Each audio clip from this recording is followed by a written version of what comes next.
โอวาทธรรมคำสอนหลวงปู่ขาว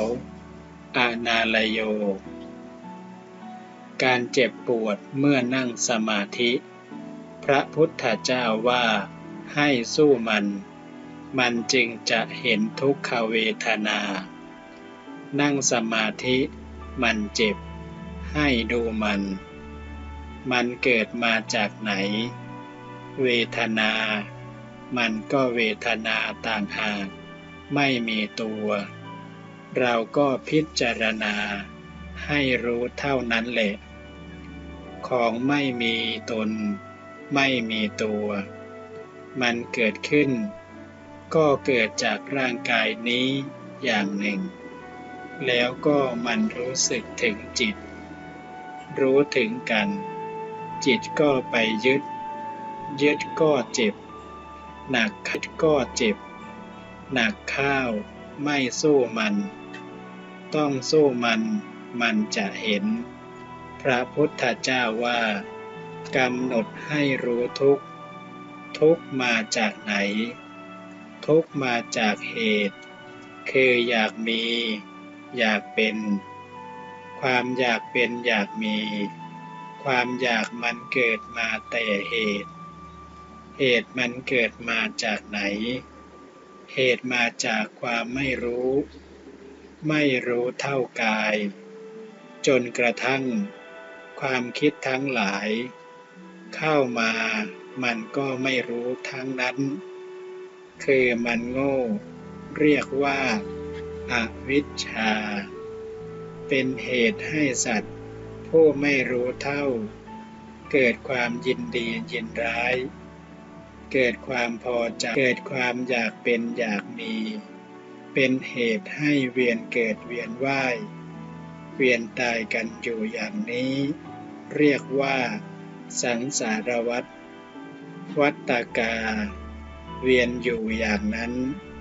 เป็นเหตุให้เราเวียนเกิดเวียนตายอยู่ในภพน้อยภพใหญ่กรรมดีเหมือนพวกคุณหมอก็ดีไม่เจอทุกข์ปานใดเกิดมาไม่เสียชาติเกิดเป็นมนุษย์มิหนำได้เกิดมาพบคำสอนของพระพุทธเจ้าเกิดมาในปฏิรูปประเทศอันสมควรคือประเทศมีพระพุทธศาสนาประเทศมีนักปราชญ์อาจารย์เพื่อแนะนำสั่งสอนประเทศอย่างนี้พระพุทธเจ้าท่านว่าเป็นมงคลพวกท่านทั้งหลายท่านเป็นผู้ไม่ประมาทอัตตสมาปณิธิผู้ตั้งตนไว้ในที่ชอบ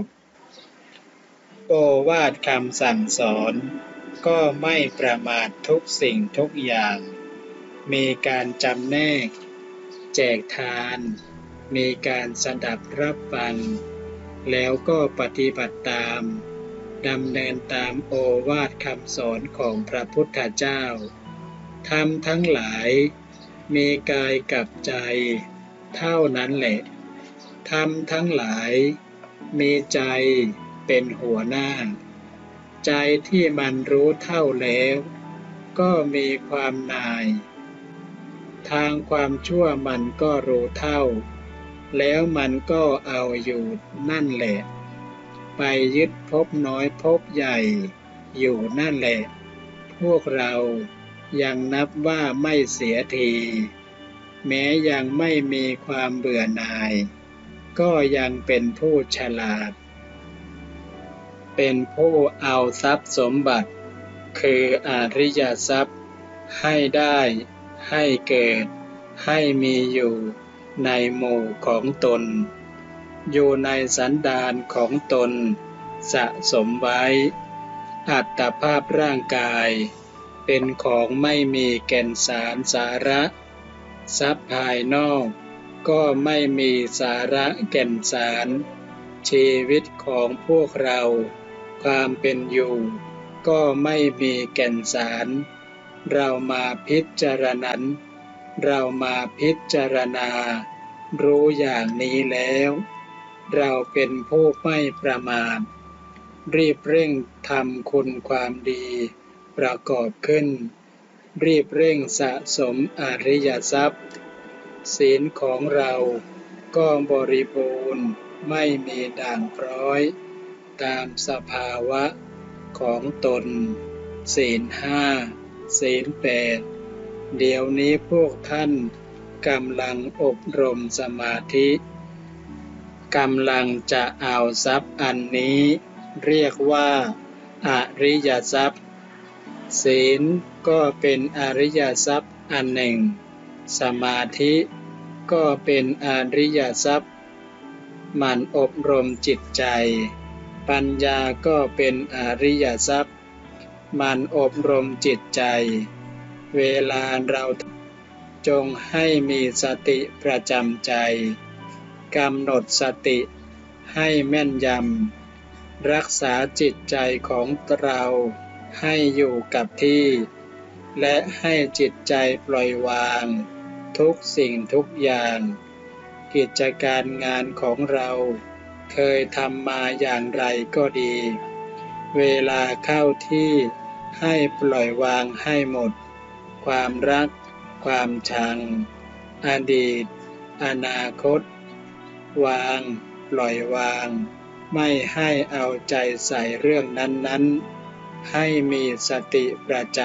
ำไม่ให้มันไปตามอารมณ์เหล่านั้นครั้นควบคุมสติได้แล้วจิตมันอยู่คงที่แล้วอยู่กับกายของตนแล้วให้มันเห็นกายของตนนั่นแหละสิ่งอื่นอย่าให้มันมาเป็นอารมณ์ของใจครั้นจะเพ่งเอาอารมณ์ก็ต้องเพ่งเอาอัตภาพสกลกายของตนนี้ให้มันเห็นมันกรรมฐานห้าผมขนเล็บฟันหนังพระพุทธเจ้าแจกไว้หมดแล้วไม่ใช่คนไม่ใช่คนแต่ไปยึดถือมันผมไม่ใช่คนขนไม่ใช่คนเล็บไม่ใช่คนเราจะมาถือว่าตัวว่าตนอย่างไรล่ะฟันก็ไม่ใช่คนฟันมันต้องเจ็บต้องคลอนต้องโยกต้องหลุดอันนี้มันไม่ใช่ของใครสิ่งเหล่านี้เป็นของกลางสำหรับให้เราใช้เราต้องหมายเอาใจไว้เสียก่อนแท้ที่จริงใจก็ไม่ใช่ของเราอีกนั่นแหละถ้าใจเป็นของเราแล้วเราบอกเราบังคับคงจะได้อันนี้ไม่อยู่ในบังคับบัญชาของใครแล้วแต่มันจะไปถึงคราวมันจะเป็นมันถือกำเนิดเกิดขึ้นมันยังไงมันก็ไม่ฟังจะตีมันก็ไม่ฟังอีกแหละเพราะเหตุนั้นมันจึงไม่ใช่ตัวไม่ใช่ตนเราต้องรู้เท่ามันเวลาเราภาวนาอย่าให้มีอะไรเข้ามาเป็นอารมณ์นอกจากสังขารตัวนี้แล้วก็ให้เห็นเป็นอนิจจังให้เห็นไตรลักษณ์ผมขนเล็บหนังฟันกระดูกเห็นเป็นไตรลักษณ์แล้วก็ให้เห็นเป็นปฏิกูลสัญญาของโสโครกน่าเกลียดให้เห็นมันเป็นอนัตตาไม่ใช่เราแล้วก็ไม่ใช่จริงๆผมขนเล็บหนังฟันกระดูกไตหัวใจตับม้ามพังผืดอาหารใหม่อาหารเก่า มันไม่ใช่เราทั้งนั้นถ้าแจกออกไปไม่ต้องไปยึดถือนะไม่ใช่นะพระพุทธเจ้าว่าเรายังไปยึดถือว่าผมของเราขนของเราเล็บของเราฟันของเราอันนั้นแหละห้ามบางทีจิตของเราใจของเราถูกกับอันหนึ่งอันใดก็เอาอันเดียวเท่านั้นแหละพระพุทธเจ้าแจกไว้แต่ว่าจริตของคนนิสัยของคนมันถูกอันไหนก็เอาอันนั้นแหละจิตมันหลุดจิตมันสงบกับพุทโธจิตใจกับพุทโธมันก็อยู่กับพุทโธอาตมามันถูกกับพุทโธตั้งใจเอาไว้ปล่อยทุกสิ่งทุกอย่างกำหนดเอาสติรักษาใจไว้เอาพุทโธไม่เผลอสติให้เห็นพุทโธตั้งอยู่กลางใจนี้ไม่สบายหายเลยอาตมานิสัยถูกกับพุทโธบริกรรมอัฐิกระดูกบางครั้งมันก็ถูกมันก็ปรากฏสกลกายพระพุทธเจ้าต้องการให้จิตมันเห็นจิตมันไม่เห็นให้บริกรรมให้เห็นต้องการให้มันเบื่อหน่ายให้มันเห็นว่าไม่ใช่ตนสิ่งเหล่านี้ธาตุทั้ง18ก็ดีล้วนตกอยู่ในไตรลักษณ์ทั้งนั้นอายตนะก็ดีตกอยู่ในไตรลักษณ์หมดทั้งนั้นเรามาสำคัญว่าหูว่าจมูกว่าตาว่าลิ้นว่ากายว่าใจเป็นของเราเป็นเหตุให้ยึดมั่นถือมั่นนั่งก็ให้มีความเจ็บบั้นเอวปวดหลังปวดเอวปวดขาอะไรนั้นสมาธิก็ต้องออก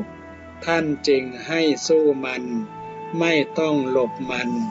เราจะสู้ข้าศึกก็ต้องอย่างนั้นแหละต้องมีขันติความอดทนสู้กับความเจ็บปวดทุกขเวทนาดูมันจิตมันถูกอันใดอันหนึ่งเมื่อเราสกัดกั้นไม่ให้มันแส่สายไปตามอารมณ์ภายนอกมีรูปเสียงกลิ่นรสเครื่องสัมผัสเป็นต้นเรียกว่ากามคุณห้าไม่ให้ไปจดจ่ออยู่กับสิ่งเหล่านั้นแล้วมันจะอยู่ที่มันก็ว่างอารมณ์ไม่มีอารมณ์เข้ามาคลุกคลีดวงจิตแล้วจิตตั้งเรียกว่าจิตว่างไม่มีอะไรมาพลุกพล่านเหมือนกันกับน้ำในขันหรือน้ำอยู่ที่ไหนก็ตามเมื่อมันไม่กระเพื่อมแล้วมันนิ่งก็เห็นสิ่งทั้งปวงอยู่ในก้นขันต้องเห็นอันนี้เห็นแล้วเราต้องสละปล่อยวางมันจะเห็นโทษเห็นโลภะโทสะโมหะราคะเราจะได้พยายามละถอนสิ่งเหล่านั้นออกปล่อยจิตว่างแล้วจิตสบายเพราะจิตเป็นหนึ่งไม่ขุ่นมัวเพราะไม่มีอารมณ์มาฉาบทาดวงจิตแล้วดวงจิตใสดวงจิตขาวจิตก็เย็นมีแต่ความสบายมีความสุขรู้เท่าสังขารรู้เท่าสิ่งทั้งปวงรู้เท่าความเป็นจริงแล้ว เกิดอันใดอันหนึ่งก็ดี หรือไม่ก็ครบรอบก็ดี เมื่อพิจารณาอันใดอันหนึ่งแล้ว จิตของเราไม่มีความหวั่นไหวต่อสิ่งทั้งปวง ถึงมรณะจะมาถึงก็ตาม ทุกขเวทนา เจ็บปวดจะมาถึงก็ตาม ไม่มีความหวั่นไหวต่อสิ่งเหล่านั้น เมื่อรู้เท่าตามความเป็นจริงแล้ว ความก็ตาม ไม่มีความหวั่นไหวต่อสิ่งเหล่านั้น เสื่อมลาภก็ตาม เสื่อมยศก็ตาม เสื่อมความสรรเสริญ รักชอบก็ตาม ไม่เอาใจใส่ เอามาเป็นอารมณ์ มันก็มีความสุขเท่านั้น จะหาความสุขใส่ตน ก็มีแต่ฝึกฝนทรมานตนนั่นแหละ พระพุทธเจ้าท่านว่าสจิตตะปริโยทัปปนัง เอตังพุทธานะสาสนัง ให้ทรมานจิต ฟอกฝนจิตของเรา ฝนจิตให้มันว่าง ให้มันรู้เท่าความเป็นจริง ไม่ยึดมั่นถือมั่น จิตนั่นแลจะทำประโยชน์มาให้ในชาตินี้ คือนำความสุข คือนิพพานมาให้ หรือจิตเรายังไม่พ้น ก็จะนำสวรรค์มาให้นำเอาความสุขมาให้ตราบเท่าตลอดเวลา ตราบเท่าชีวิตแล้วมีสุคติโลกสวรรค์เป็นที่ไปในเบื้องหน้า